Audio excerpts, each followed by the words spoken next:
Hello and welcome back to the Claret Blue podcast, sponsored by NordVPN. All the information for Nord is in the description down below, including a tasty discount code. I'm your host for this one, Dan Rowlandson, joined by John Townley for one of our Morgan Rogers-esque unscripted, let's just chat about something for a bit episodes. Monday's normally Q&A day, but we'll be doing a Q&A for Tuesday instead, so come back tomorrow for that one. Today we're going to talk about Jhon Duran. John. Yep. We can take this down whatever avenue you like. I've got no prep in front of me, no questions or anything. We're just going to chat about him. A player that... Is it a saga now? The Jhon Duran saga, do you think? Feels like it's dragged on for quite a while. Yeah, saga territory for sure. Yeah, definitely saga territory. A player that's been linked away for feels like ages now, to be honest. I don't want to kind of relive the history of Jhon Duran, but we've had kind of liking Chelsea tweets on Twitter and stuff a few months ago, whilst obviously playing for us, which doesn't look great. People don't like things like that. To most recently giving it the hammers gesture on an Instagram live, which I think is very odd. There's been Saudi Arabia links, there's been obviously West Ham links, there's been bids Chelsea put in, there's been bids rejected, Yeah. there's been talks of swap deals with West Ham youth players. Saga, I asked whether it's saga territory. It really is, because there's so much that has happened. What's a bigger saga, this, the Jhon Duran saga, or is it the Douglas Luiz, Enzo Berenaccia, Weston McKennie, Samuel? Because that was a long one as well. Yeah, that was a long one, but this feels different. I don't know why. Yeah. I don't know how I feel about it, is how I'm going to start this episode. I've said my piece on Jhon Duran a few times as a player and as a personality, as somebody that I've never met. I don't go to Bodymore, I don't have inside contacts, I don't get to hear things, but I do get to hear John McGinn come on an interview and say it's a bit of a nightmare, stuff like that. Yeah. Which when your captain's coming out and saying things about you publicly, Even if it is a joke. still there's an element of truth in that for sure. Yep. So that never looks good. Yep.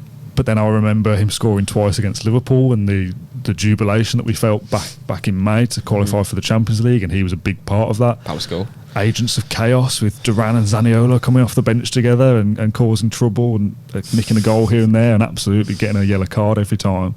Yep. So there's something in there. We've talked about him as a player. You've said that he's kind of like bags of ability, great potential, could be one of the best strikers in the Premier League if he gets his head down and focuses. Yeah. I first of all wonder whether he can get his head down and focus anyway to be able to achieve that. But also I don't really see him as being that good anyway. I don't think there is that player in there to even unlock it in the first place. Well, that's interesting. So we're filming this at 10 to 11 on Monday. This podcast will come out today. Obviously, things may change between now and when it comes out, that there may be another West Ham bid or whatever. So take everything we say with a pinch of salt, that things do move quickly. Yeah. If the bid comes in of around 40 million, which it seems that Villa would accept that kind of figure, I would snap your hand off for that. I think that's a brilliant deal. I don't think this saga and having Duran around the place being a nuisance is now worth whatever he may go on to be. I don't think we can afford to wait around for him to sort his shit, basically. That is the selling point. That is the key element here, because Villa right now are a Champions League team. They're competing with the best clubs in the world. They beat Man City and Arsenal last season. They're there. We're no longer at the point where we're building for 5 years down the line. Or we are to an extent because of PSR. Yeah, you're always building, but we're not kind of like going, we're happy where we are, but we can wait 3 or 4 years for him to be the next big thing. For example, like, we need him to be good now. Chukwuemeka, when we wanted to give him a contract, he said no. Then we said, okay, well, we're going to play you basically for the rest of the season with about 10 games remaining.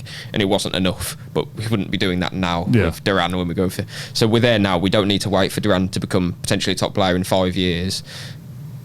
We're there. So firstly, I'm gutted by it, because I am. I'm not arsed at all. But I really think he's a top player. Like, genuinely, I see everything there, and it's, by the way, no coincidence that Villa are holding out for a certain amount of money, because they know that he can become something. This is genuinely, I think, one of the top young strikers in world football. Genuinely. Do you think? I really do. I don't know the nitty and gritty about the deals, whether it's instalments that Villa don't like. There's part. It's not just £30 million and take it or leave it. It's structure of the deal, etc., etc. I don't know exactly why they've rejected the offers that they have so far, but I think he's a top player, and it's a perfect element for this team because he's physically capable.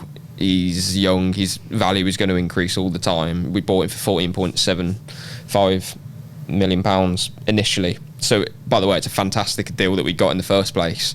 Brilliant scouting from Villa. That's all great. But you're right, we can't wait for him to mature, basically. On the West Ham gesture that you made, I understand that Villa are looking into that. They're investigating as such. I don't think there's much to investigate, for being honest. That's just my opinion. He'll likely face disciplinary action from the club, etc., etc. And yeah, Villa feel like they've been disrespected, basically, by him, and that he's disrespected his teammates and the fans, which is... all correct, because I'm going to read some fan comments later, by the way. Yeah, that's not something that you can do and then say, I was just joking. By the way, Duran is not the worst person in the world, and he's not a devil. He's not this, but in this context, it's not ideal, and he is immature. But you're right, Dan. Villa can't wait for him to become the player that they hope he becomes, because... Well, what's the trade-off? It's him sulking on the pitch against Middlesbrough. It's him moaning at Ollie Watkins for not passing him the ball against Palace and stuff like that. It's just... I think there's immaturity there. I think it's frustrating because it feels like the perfect situation for Villa and for ex-striker, Duran in this instance, who is up and coming, who is full of potential, who is somebody who could go on to be great, but obviously there's no guarantees in football anyway. Yeah. We talked before I think we did a written panel piece a few weeks ago about like the Harry Kane problem, it used to be called, like who do Tottenham sign when they know they're not going to play. That's now the Ollie Watkins problem. Who do Villa sign as a striker who Ollie Watkins' injury record is brilliant, he's a brilliant footballer, you're not going to start games. Who do you get to fill that role? And someone like a Jhon Duran, this is why I'm gutted about it, because firstly I think he's a very good player for his age and he's got huge bags of potential, but also that point, it's very difficult to buy someone like Duran when we have them already in Duran. We've recruited him 18 months ago, and most players would be... I'm not trying to tell him how to live his career, but they would be kind of mature enough to think, okay, well, I've got a great opportunity. I'm only 20. I'm not even in... When Villa released the 25-man squad for the Premier League, he's still an under-21 player. Yeah. So he's working under Emery, Champions League. He's going to play. He played a lot of games last season. He just won't start many. And is that so bad in your career? Like, the progress he's made in 18 months from where he was to where he is now, if he does that again, wow. Like, he'd be competing for Watkins, genuinely. It's a shame because he would be like the natural heir to Watkins in 3 years, maybe, when he'd be 23. And what strikers hit it off at the age of 22 and 23 in the Premier League? Like, not many at all. I genuinely can't think of many that haven't then gone on to become top players. So Duran's progression has been there. I don't think he's been guided correctly in that sense, because no way. How can... The first thing I'd say to Jhon Duran, even if I'm not a Villa, if he was doing this at, I don't know, Tottenham, for example, it's hard to kind of relate because we're a club that's come out of nowhere, really, to where we are now. But you would say, all right, is it the London lifestyle you want? Well, then... concentrate on your football. There's always... You want to grab him around the shoulders, don't you, shake him and go, just think about what you've got here. Yeah. You're in the MLS 18 months ago. It always comes back to for Villa, who have look at the opportunity. Stepped up to the Conference League, you played games, you scored goals, scored important goals, in the Champions League at 20. What are West Ham giving you that Villa can't give you? Is it wages? Is it living in London? They're not even in Europe. Like, I know he's going to go and start games, you would expect. That is what he wants, yeah. You've got to kind of be advised better. Like, the people around him clearly aren't looking out for his best interests, whether they're only looking out for a pay packet or whatever it is. Or maybe they think that they are, but then it's clearly not. Or maybe they think, oh yeah, you'll be starting a game for West Ham, that's what you need, and maybe it is, but I just don't feel like he needs to make that move. And it's such a shame because of Villa. I feel like he's the perfect backup right now to Watkins, but he's not, because he's immature and his head isn't in the game as such. He's not ready, or he's not prepared to be that. So that is the big problem here. And it was it'd be embarrassing for him to do that on Instagram Live. And again, like, most people would be like, all right, some element of our fans, I'm sure, kind of be like, oh, whatever, I'm kind of done with the situation. But we need to still call it out, as it's not good. It's disrespectful to your team. The West Ham move's not even guaranteed anyway. At the stage that was happening. West Ham could pull out, and then, I mean, the flip side to this, and we say about things moving quickly, is that that it may be that there's another bid later on, or interest from Saudi or whatever, and he goes somewhere totally different. If he still leaves, I don't care whether he goes to West Ham or not. If he's left, he's left. Yeah. What about the scenario where nobody matches what Villa want? Like, he's already burnt his bridges with the fan base, whether he has with the staff at Villa. To be giving it the West Ham thing on Instagram and around liking Chelsea's tweets and whatever it is, it's just social media, him deleting his pictures, taking Villa out his bio. Again, don't really care about that too much. But when you're that kind of kicking up that much of a fuss, if you don't get the move that you're clearly hankering for, what happens when you get reintegrated back into a Villa squad that will need you and will give you games? Well, you've got to work it out with your teammates and Unai Emery. Like, is there any way back for Duran if he doesn't leave? Because that is a possibility if no one matches what Villa want. I wish there was. I wish Duran would give a full-blown apologise to his teammates and switch his head on, because I think there's such a player there, but I think we're past that point now. He knows what he wants. El Mohammadi didn't mention him in the pre-season game. I did a little interview with El Mohammadi before, and he mentioned that Watkins, Konsa and Martinez are all away at the moment. So was Duran, but no mention. Obviously 24 is now Onana's number. That doesn't automatically mean he's been stripped of a number, but it's either that or he's number 9. Or is it Watkins number 9? That I'm not going to kind of say numbers and stuff because people will get them on the shirts. But Duran number 9. We don't know about that situation. Maybe he's changed number anyway, so I'm not going to kind of fuel that one. Although I have. But yeah, is there a way back for him? I don't think so, because the stuff he's done already, I don't think he's good for the dressing room now. No, he's kind of shown his true colours as such. So yeah, but I also don't worry that Villa are doing the wrong thing, rejecting certain bids. They know what they're doing. Like, there's interest from, as you said, Saudi and stuff. I don't know if Duran would want to go to Saudi. In an ideal world, Villa would sell him to Saudi, because they're not selling him to a Premier League rival, and that means that he won't inevitably score on the opening day against us. Douglas Luiz as well, not selling him to a Premier League rival, big tick. So Diaby as well. Yeah. So we're selling players without improving our rivals.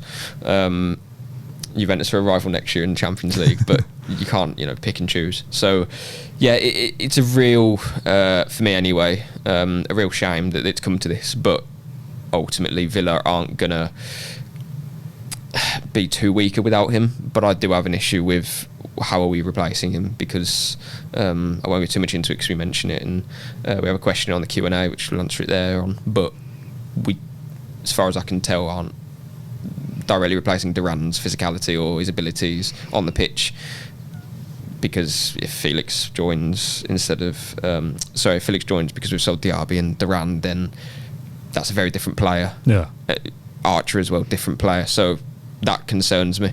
But yeah, ultimately it's just a frustrating one, I think. Really. And it could all be avoided with just better mentality, better support, guidance, a better agent, whatever it is.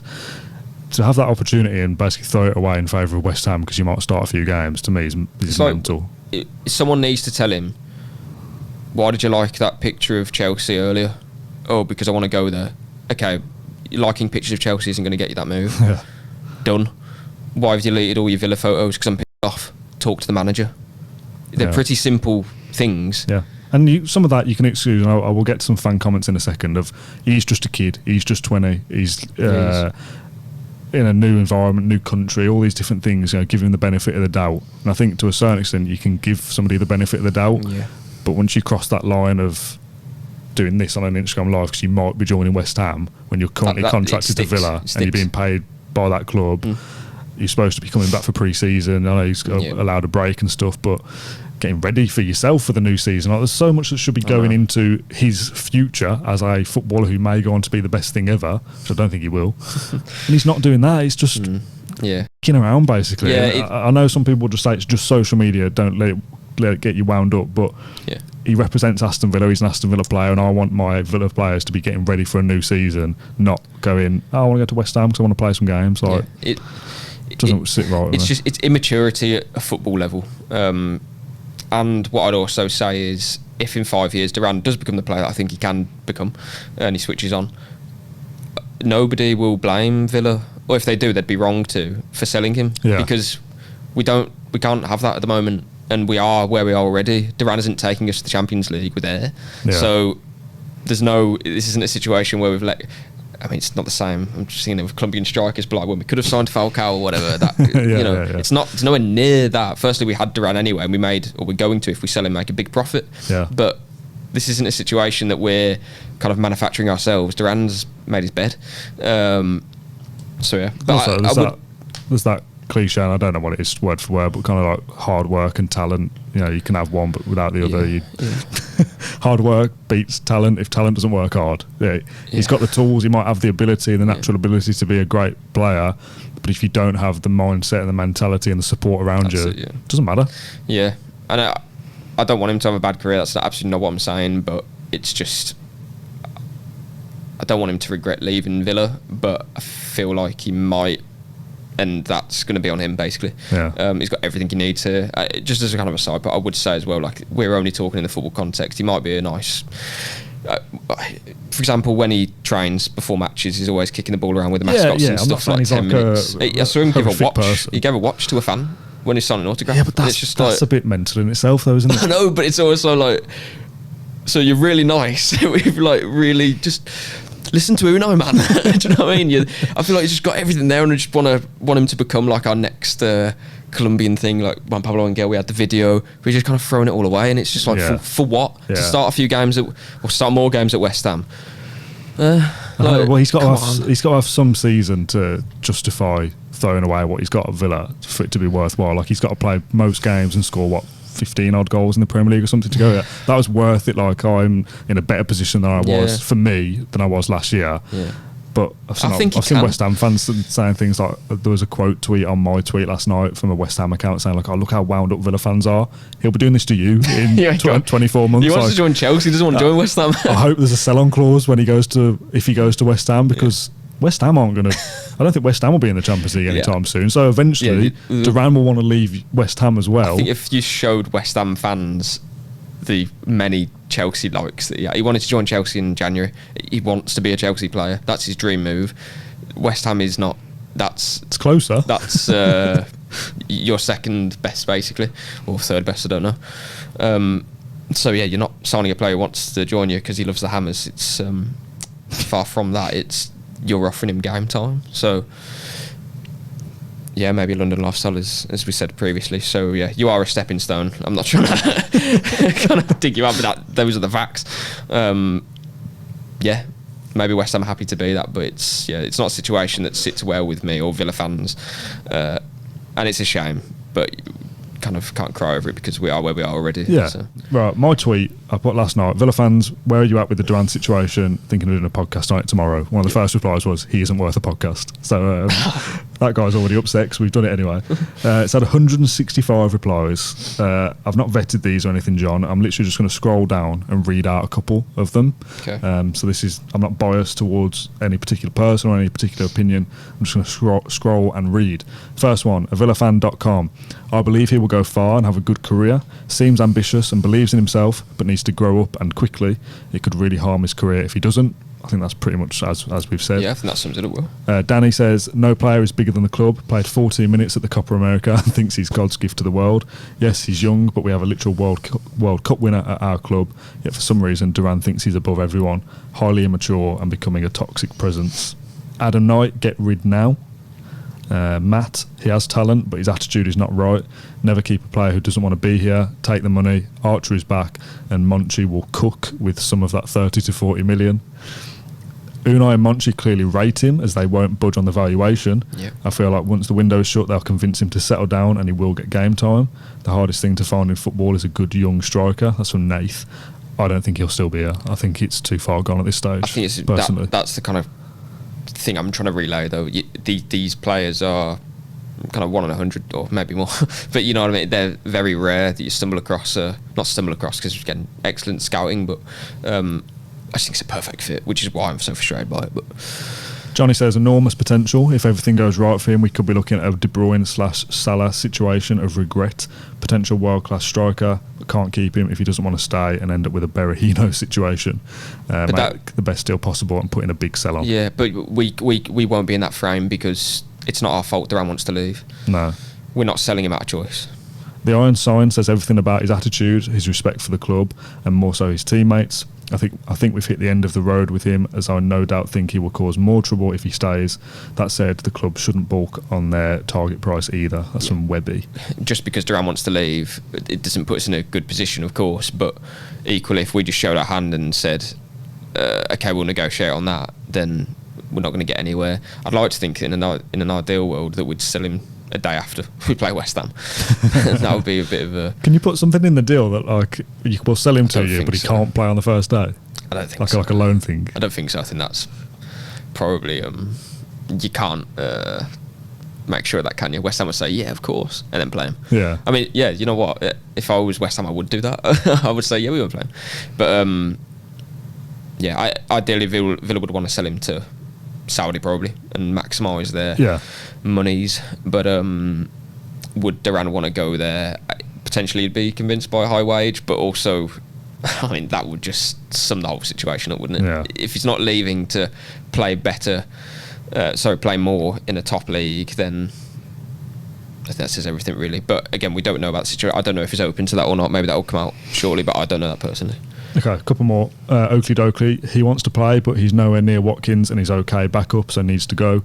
If we get the money we want for him, everyone's happy. Could be as good as anyone, but I suspect his personality will stop that.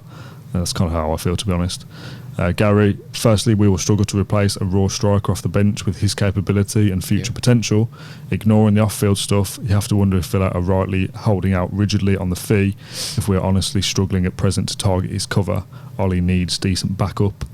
Adam, he's made it clear he doesn't want to be here. Yes, he's had a bit of talent and potential, but so do a lot of others. Get him gone ASAP. I mean, there's 165 replies here, and there's a quick scroll through. The vast majority are get rid. Basically, it's disrespectful. There are a few, or I saw a few when I was scrolling that I didn't read, of like, it is just social media. The Instagram thing doesn't really bother me. But I scrolled past it while you were talking, and there is an element of that. I think of just like, I think there is. It's not that a big deal, but I think there's one too many few things that have now added up to be like, he's clearly not a good, not a good person, but like a good influence on the dressing room. Maybe like he's clearly an issue. And imagine, because we're not in Unai's shoes or Monchi or Damian Vidigani, who work their backside off every day, 12 hours or something. It's like they're grafting, load social media. What a slap in the face that is. We've given you an opportunity, and that's how you come back at us. Like, that's the ultimate, you know, fingers up, sort of, you know, I could say worse, but that they have every right to be massively. Well, and also just by saying us fans some of us fans, can be like, I'm not too bothered about it, you know. But I genuinely think because we're not invested in him. They have been. Unai's protected him as well. Like, when he deleted all his social media, that is a big thing nowadays in football. Even though it sounds so silly, it is, because that means like I'm publicly annoyed and I'm going to tell everyone, which I think is childish, to be honest. Yeah.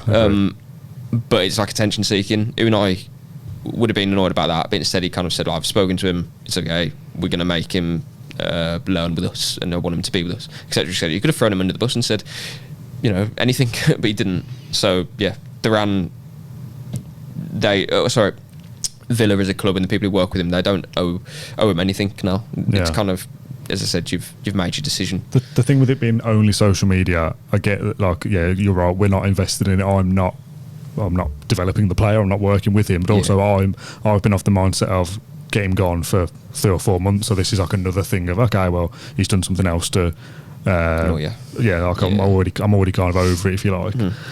But saying it's just social media, and we're talking here about the West Ham Hammers thing for those that don't know. When we say just social media, I'm not bothered about deleting posts and stuff. You're right, that is just a case of like, I'm annoyed, everyone look at me. Like, I don't like it, but I don't like it, but it is what it is. To come on a video and do that, which is implying West Ham, I'm going there, whatever. To say it's just social media is almost doing a discredit of what the gesture is. Like, imagine going to Bodymore and doing that in front of somebody else. Like, that'd be insane to do that. So why is it allowed? Because it's just an Instagram live. Well, if anything, that's worse. You're broadcasting that publicly to everybody. Nearly 1,000 people on it. If you wouldn't do that privately around the place, I know. Why should you be allowed to do it on social media? Because it's just Instagram. Put yourself in, again, the club's shoes. They've obviously spoken to Jhon Duran about this and said, you need to not do that, you need to do this, you need to switch on and not do. They've spoken to him. just gone through one ear and now the other. So how frustrating is that? They've given him everything, every tool, got Juan Pablo on a big screen, all of that stuff, and he's just thought, yeah. And also, as we say about the footballing thing, like, I don't want this to be like a Villa, West Ham, Emery, Lopetegui thing, but if Emery's sitting down with you to make you a better player, there's very few coaches in world football who are going to get the best out of you. If you can't even follow what is basically simple instructions on how to behave and how to conduct yourself and how to integrate yourself with your teammates, how's he going to get on in lengthy meetings and improving himself and coaching him to be a better player? This is why I don't see him hitting the potential he's got, because I just don't think he's got the capacity to reason take why that on I board. think he will is because I have seen a lot of progress, but I take your point. It's just... Yeah, he's made it, hasn't he? He's in the Premier League. Jhon Duran paid very well. He's done it. Honestly, I don't know this for sure, so don't tell my word for it. But you get the feeling that he's enjoying it because it's being like a baddie kind of thing. Yeah, like I'm the talk of the town, and I'll be like the Balotelli, but I can. Do you know what I mean? I get that vibe that he almost wants to be. Yeah, that went well, didn't it? The Balotelli. The talk of what play goes on Instagram Live and. I don't know. Yeah, it's a really unfortunate situation, but it's Jhon Duran's making, and I have absolutely no kind of sympathy for him, really. Oh no, not at all. Know what I mean? Not at all. You make your bed, you lie in it. Yeah. And if he has to stick around, I said before, like, is there any way back for him? Because if he stays around, the club will do what's best for them. Yeah, you're right. But there's a part of me that just goes, if we have to keep him around because no one matches the bids, and we stick him in the 21s for a year, all right, fine. Yeah, I know. Do what you want. But probably not beneficial. I don't think that would happen in this day and age. No, but I know what you're saying. Many years ago, when wages were less and PSR didn't really exist, and you'd be like, okay, well, you'll suffer for it. Well, we had the bomber squad, didn't we, for years? Well, exactly you'd stick Duran in the bomber squad and say, right, you train with the 21s or the 18s for a year. We'll see you in the summer for a cut price. We don't care. We don't care if you leave for whatever price now. We're going to do it on our terms. But and just as like a side point to all of this, his wage won't be too significant. No. Which again, PSR will increase for us maybe. I mean, if we sell the RB and Duran and replace him with Felix, then I don't know how that works financially. Probably not too dissimilar between all of them in terms of wage combined. But that's why it's suited as well, because he was on like the kind of it's not a trainee at all, but like the trainee contract of the Villa squad, if that makes sense. Even though it was a lot more money than trainees earn. But and West Ham pay good wages, don't they? So it's another tick in the box of why that would be appealing to Saudi if he wants to go there. But so what I'm trying to say is, whatever his wage is, even though it's technically low, Suarez is paying it. He's seeing that and thinking, what are you doing? Come on. It's it's not good on anyone. It's disrespectful to the club, fans, players, staff. And we'll see what happens next week, because it's a fast-moving situation. Yeah, well, I was going to say, we'll wrap up there. It's 11:15 as we finish this video. By the time I get home, it'll probably be about 1:30, so I'll get this out as soon as I can for those that are watching or listening to this as soon as it drops. As we said, things may have changed in the last couple of hours that this podcast has waited to come out. If you're catching up with this, then again, take everything we said with a pinch of salt. But I think the overall message is, if he goes, fine. If he stays, that's going to be a problem. I think he'll go though, so let's just see what happens. John, thanks for joining me as always. Thank you for watching or listening, and we'll catch you on the next one.